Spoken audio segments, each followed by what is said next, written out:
Yad Vashem est un lieu sacré qui doit exprimer l'unanimité ou la quasi-unanimité des opinions juives et des opinions israéliennes. Et le choix des Fiétan est un choix ultra politisé d'une personne qui a pris des positions d'extrême droite.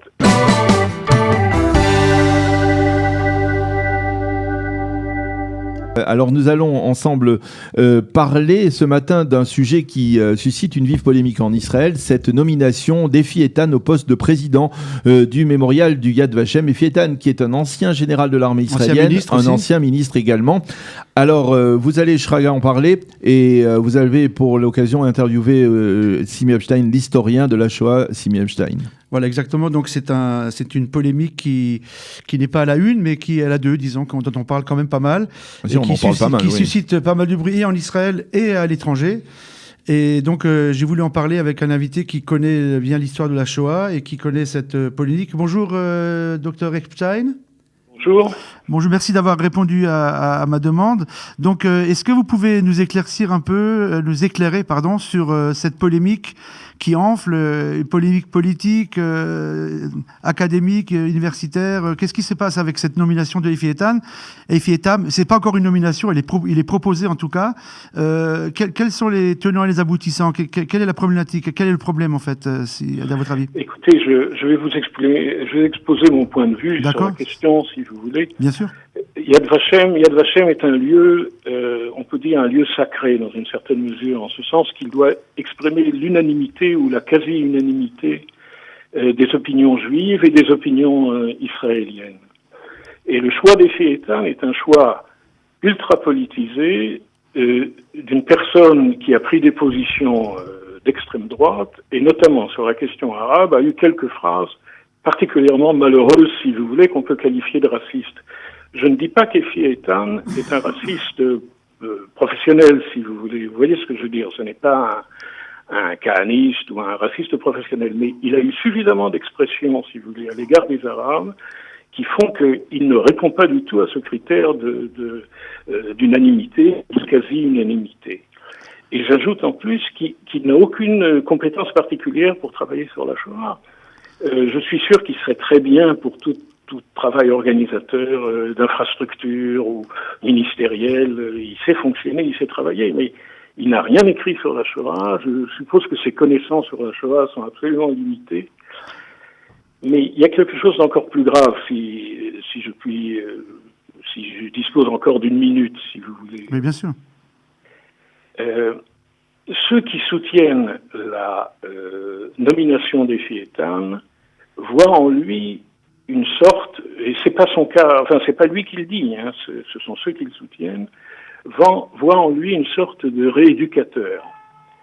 Rééducateur, comme si Yad Vashem avait dévié de ses fonctions fondamentales. Et ça s'accompagne d'une espèce de campagne de dénigrement à l'égard de Yad Vashem, où certains, et je lis ça dans certains journaux et dans certains articles, on présente Yad Vashem comme une espèce de, je sais pas moi, de lieu infâme d'extrême gauche où on ne pratiquerait que l'universalisme, voyez-vous, et non pas au contraire le côté national et le côté juif de la Shoah. Or c'est faux, c'est du dénigrement. Moi je connais bien Yad Vashem, je connais les personnes qui dirigent Yad Vashem, je connais les chercheurs de Yad Vashem. Ce sont des gens qui font très bien l'équilibre entre les deux fonctions, vous savez, la fonction universaliste de Yad Vashem et la fonction nationale juive de Yad Vashem. Et donc, cette campagne, si vous voulez, et puis l'idée qu'il faut mettre quelqu'un qui, parce qu'il a été général de brigade dans l'armée, peut rééduquer Yad Vashem, c'est une idée absolument absurde, c'est même scandaleux. Monsieur Epstein, je m'excuse de vous interrompre. Je veux rebondir sur ce que vous dites sur la rééducation, justement, parce que j'ai lu un article qui est très intéressant qui dit justement qu'il y a peut-être deux écoles qui s'affrontent, en tout cas qui se différencient. C'est qu'il y aurait une lecture plus universaliste de la Shoah, c'est-à-dire d'abord plus judéocentrique, on va dire comme ça, qui dit plus jamais ça, on doit tout faire, l'État d'Israël doit tout faire pour que ça ne se reproduise plus.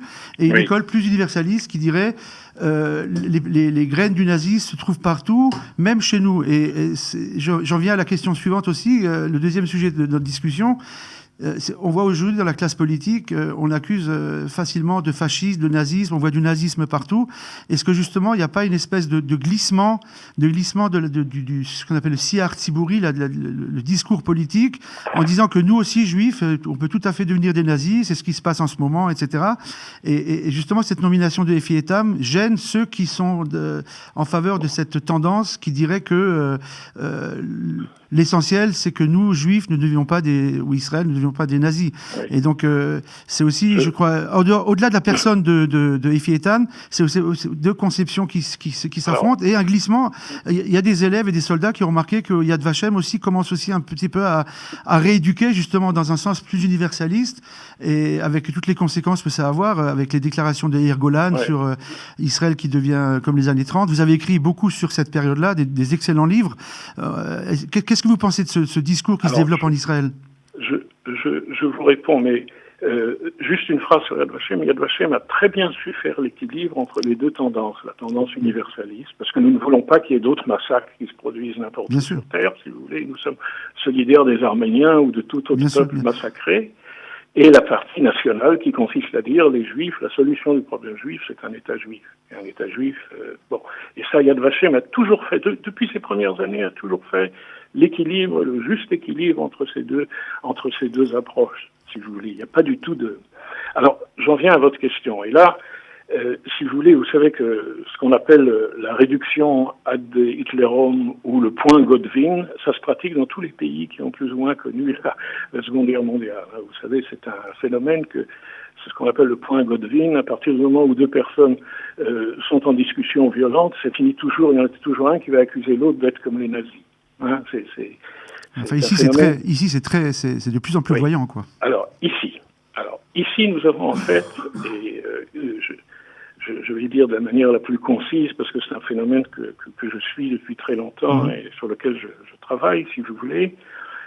Ça vient de 4 directions différentes. Il y a l'extrême gauche qui compare le sort des Palestiniens au sort des Juifs pendant la Seconde Guerre mondiale, le ghetto de Gaza, par exemple, ou toute une série des fois c'est dit de manière directe, des fois c'est dit de manière indirecte, c'est absolument aberrant. Ça vient aussi de la droite et de l'extrême droite. Et j'ai ici quelques exemples que je vais vous donner. La comparaison du journal Haaretz avec le Stürmer, par exemple. Ça se répand partout. Et même il y a des gens qui ne savent pas dire le Stürmer, alors ils disent le Streimer, et j'ai entendu plusieurs personnes dire le Haaretz c'est comme le Streimer. Bon, Streimer qui n'existe pas. Ouais. Bon. Et c'est des gens qui n'ont ni lu le Haaretz, ni lu le Stürmer. Je vais ajouter encore deux exemples, si vous le voulez, pour montrer que ça ne vient pas que de la gauche, ça vient aussi de la droite. C'est aussi inacceptable de ce côté-là que de ce côté-là. Yair Netanyahu, quand il a été interrogé par la police, est revenu en disant que c'était pire que la Gestapo ou que c'était comme la Gestapo. Bon, oui, mais quand même, excusez-moi, mais quand même dans le discours politique actuel, les attaques ad hominem contre Netanyahou par exemple ou contre l'État d'Israël aujourd'hui, ça vient essentiellement de la gauche. Non, je crois pas. Je vous assure, je suis ce phénomène. J'ai énormément de documents. Si vous voulez, un jour, on pourra même, je pourrais même vous montrer mes dossiers. Non, c'est une. Si vous prenez la droite, la gauche, je ne discute pas avec vous, c'est vrai. Surtout pour l'extrême gauche ou l'ultra gauche, c'est absolument vrai, c'est absolument insupportable. Ouais. Mais quand je regarde la droite, il y avait une époque, par exemple, du temps de Begin, l'analogie avec Hitler, c'était pour les Palestiniens. C'est-à-dire Arafat, c'était comme Hitler, notamment pendant la guerre en 82, pendant la première guerre du Liban, il disait Arafat à Beyrouth, c'est comme Hitler à Berlin. Bon. Mais depuis quelques années, c'est devenu à l'intérieur. Et je vous ai cité comme exemple Yair Netanyahu avec la Gestapo. Il y a un autre exemple qui a même été dénoncé par Yaakov Achimeir dans Israël Hayom il y a un mois, où il a lu de Yair Netanyahu que la presse israélienne, que Leni Riefenstahl a beaucoup à apprendre de la presse israélienne. Alors, des médias israéliens. Leni Riefenstahl, c'est la cinéaste nazie. C'est elle qui a fait les grands films nazis. Et quand on dit que Leni Riefenstahl a beaucoup à apprendre des médias israéliens, ça veut dire que les médias israéliens sont nazis, vous voyez. Et je dis ça pour une simple raison, c'est que ce n'est pas le privilège de la gauche ou de l'extrême gauche c'est beaucoup plus généralisé. Je veux encore très rapidement, parce que je comprends qu'on n'a pas le temps, mentionner encore deux zones d'où ça provient, si vous voulez.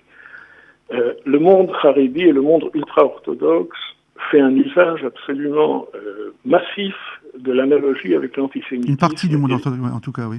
Oui, enfin, une grande partie. Alors oui, mais on peut dire aussi une partie de la gauche et une partie de la droite. Vous voyez, quand je dis la droite, c'est pas toute la droite. Quand je dis la gauche, c'est pas toute la gauche. Et donc, c'est vrai que c'est une partie. Je suis d'accord avec vous. Et quand on crie Nazim, vous savez, sur des policiers, quand ils interviennent, bon. Et il y a encore une autre zone. Et c'est une zone absolument, là, on rentre dans un monde d'aberrations non politiques, mais ça existe. Par exemple, les végétariens qui comparent le sort des animaux, vous savez, maltraités à la Shoah et à Treblinka, c'est absolument monstrueux. Bien sûr, bien sûr. Et il y a même d'autres aberrations, si vous voulez. Je ne sais pas si j'ai le temps d'en mentionner encore une, mais je voudrais arriver à une espèce de remise en place, si vous voulez. Ça arrive dans les autres peuples, c'est normal que ça arrive chez nous, parce que c'est l'événement fondamental de l'histoire juive au XXe siècle. C'est l'événement effrayant, fondamental, constitutif, si vous voulez. Et donc c'est normal que dès qu'il y a quelque chose qui ne va pas, on fait automatiquement référence à cet événement. Vous voyez, on va pas dire la Saint-Barthélemy, par exemple. Vous voyez ce que je veux dire, on va pas dire. Mais vous qui avez écrit des excellents livres, et vraiment je n'arrêterai pas de le dire, sur cette période-là, vous serez d'accord avec moi pour dire que la société israélienne ne prend pas aujourd'hui le chemin des années 30 et du nazisme en Allemagne. Oui, enfin, c'est aberrant. Absolument. Voilà. Absolument. Est-ce que je peux ajouter juste une demi-phrase? Ceci dit, entre les années 30 en Allemagne et une démocratie parfaite, il y a des degrés intermédiaires. Et le problème qui se pose pour nous, c'est les degrés intermédiaires. Vous voyez ce que je veux dire? Non pas le nazisme, évidemment, c'est une aberration. Mais il y a des formes d'autoritarisme, même dans des pays démocratiques. Vous voyez, le gaullisme était une forme d'autoritarisme, si vous voulez. C'était pas la fin du monde, c'était pas le nazisme. Vous comprenez ce que je veux dire? Donc ça, on peut le dire. C'est tout à fait légitime de dire que une partie de la population considère que Netanyahou dirige le pays d'une manière non démocratique. Ça ne veut pas dire que c'est un nazi, ça ne veut pas dire que c'est Hitler. Bien sûr, évidemment. Alors, Simi, c'est Daniel Haïx maintenant qui vous pose une question. Je voudrais vous poser en fait deux petites questions qui sont peut-être importantes. Est-ce que vous ne craignez pas finalement que cette désacralisation du caractère de la Shoah soit tout simplement le fait du temps qui passe et que plus les témoins de la Shoah seront absents et que l'on aura de souvenirs d'entre eux qu'à travers des vidéos, eh bien ça sera peut-être de plus en plus difficile de faire passer le message de la Shoah? Oui, il y a de ça. Il y a de ça. Et là, la seule réponse qu'on peut espérer, c'est une réponse d'éducation et aussi une réponse de volonté collective de préserver cette mémoire, parce que c'est une mémoire qui nous appartient à tous, qu'on soit de gauche ou de droite, qu'on soit religieux ou qu'on ne soit pas, qu'on soit en Israël ou qu'on vive en Angola. C'est une mémoire de notre peuple. C'est une mémoire à nous. Et il faut la protéger, elle nous appartient, elle est nôtre.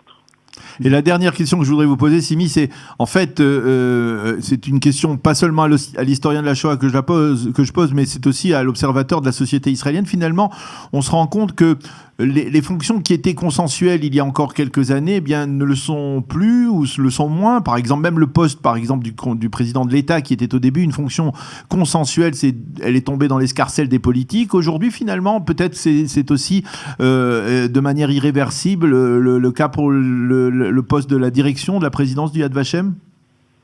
Non, je crois pas. Si vous voulez, la société israélienne a toujours connu de très violentes polémiques. Si vous prenez dans les années 50 entre Ben Gurion et Menachem Begin, par exemple, les polémiques étaient très violentes.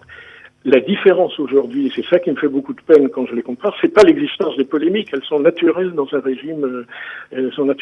régime démocratique. C'est que les polémiques maintenant tendent à quitter le domaine de l'affrontement idéologique, même violent, pour devenir des polémiques qui vont porter sur des affaires personnelles et surtout sur des mensonges qui circulent dans tous les sens, etc. Si vous voulez, il y a une espèce de brutalisation de la polémique. Si vous voulez, la polémique est moins idéologique, elle devient beaucoup plus ad hominem et c'est très grave, si vous voulez. Bien.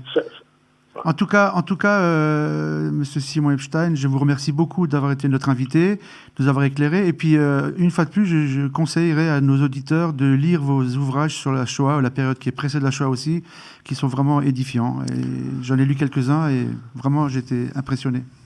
Bon, je vous remercie.